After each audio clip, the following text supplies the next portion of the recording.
Good day, sir. I'm Christian Michael Pinar. I'm section D Dube, base MT1.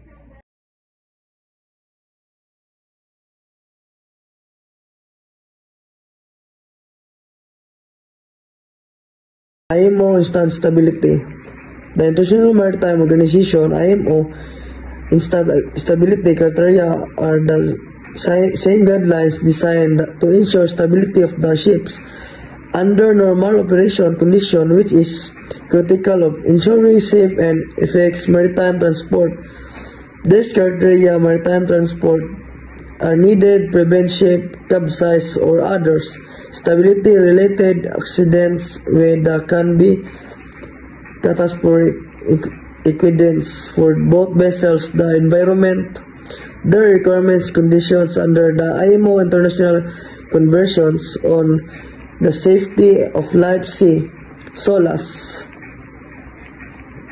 and regulation like MSC 267 applying on all types of ships but vary depending on the type of size and operational area of the ships. So criteria evaluation of the instant stability criteria, sir, na nako yatag nga, for example, sir, like basic requirements and key principle and impact of the ship design, impact of the ship's construction, and last one is impact of the ship operation. So magatag ko gamay nga meaning sa basic requirements and key principles, sir. IMO Instant Stability Code, which was first introduced in 2008 and updated in 2024, provided guidelines based on the ship's design, operational conditions, and the natural of the cargo carriers. So maghatag po ko sa kaduha, sir, sa impact of the design.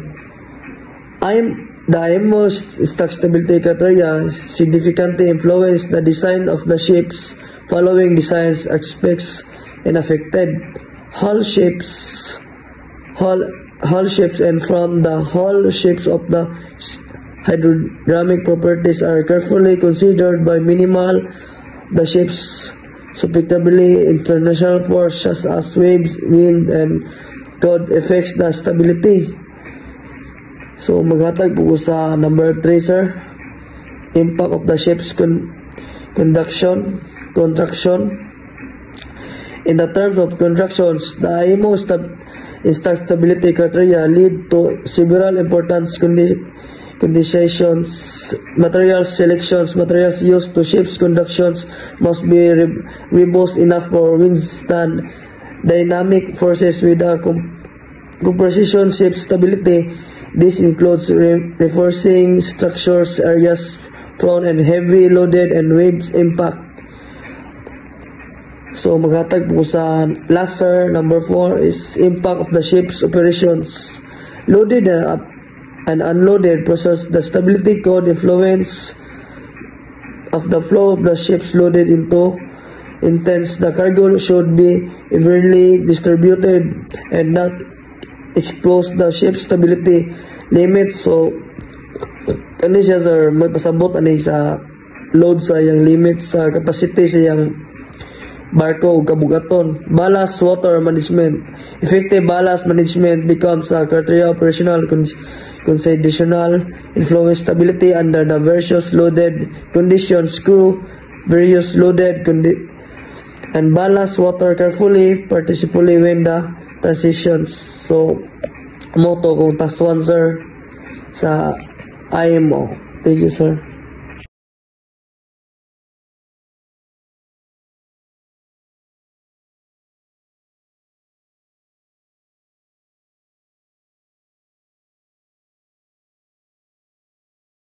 Good day, sir. This is my second topic. The center of gravity plays a crucial role of determining the stability of the ship's proper understanding of low loading, discharging, shifting weight on board, and ballasting affect the center of the gravity. The initial safe and the effect ship's operation change of the center of the gravity can influence the ship's stability and reset stopping capsize. This health awareness is vital. This prevent accidents, protect crew and cargo and company with maritime regulations. So nakoy upat ka sample sa akong ihatag sir. Loading, discharging, shifting of weight on board, o ballasting. So maghatag ko gamay nga kanang meaning sa loading sir. When cargo is loaded onto ship's center of gravity change, if the cargo loaded usually it can shift the either high or the one of side, which is might reduce the ship's stability. So maghatag po ko na meaning sa discharging sir. During the discharging, the weight of the rim of the ships, which can result the rise of the center of gravity, the cargo discharging usually can create the balancing that might lead to the ship's leaning to the side or even capsize in extreme cases. So mga tagpugog sa katulo sir sa meaning sa shifting of weight on board. Shifting of the weight already on board refers to moving cargo or ballast around the ships. This can affect the stability by altering the position of the center without changing of overall weight of the ships. Sumoto sa shifting of the weight on board sir. Mga po ko sa ballasting, ika-last number 4. Ballasting is the practice of the adding of removing ballast, water, or other materials to maintain the ship's stability, especially when it's the empty of partially loaded ballast, often added or lower parts of the ships to lower the CG of insurance study. So nako ihatag nimo ay moto sa ballasting sir og mag napo ko sa calculation of the gravity sir. Na nako ihatag nimo sample sa calculation of gravity mo ni mag-solve sir. Determine the weight of the location of all items, each items on board, and position are compressed longitudinal distance, transverse distance, vertical distance from the reference point, usually of the keel. So calculate of the moments of each weight is calculated multiplying weight of the each item is distance from the reference point. So longitudinal moment